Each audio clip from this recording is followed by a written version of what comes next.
Dans l'exercice 16, page 106, nous allons travailler sur un mécanisme réactionnel. On vous demande de tracer une flèche courbe qui va permettre d'expliciter ce qui s'est passé lors de la réaction entre l'éthanol et le chlorure de zinc. Si j'analyse un peu les choses, je vois que je pars de deux réactifs et un seul produit. La conclusion que je dois en tirer, c'est qu'une liaison s'est créée.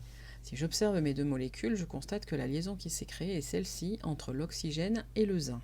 Maintenant, je vais tracer la flèche courbe qui permet d'expliciter cette liaison qui s'est créée. Je constate que de ce côté-là, l'oxygène n'a qu'un seul doublet non liant, alors que là, il en avait deux. Ça signifie qu'un de ces deux doublets non liants a servi à créer une liaison avec le zinc.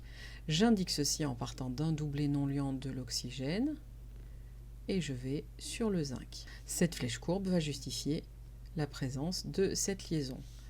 L'oxygène se retrouve chargé positivement parce que finalement il n'a plus que 1, 2, 3, 4, 5 électrons en propre à lui, donc il lui en manque un. Le zinc se retrouve chargé négativement, ça c'est un petit peu plus compliqué.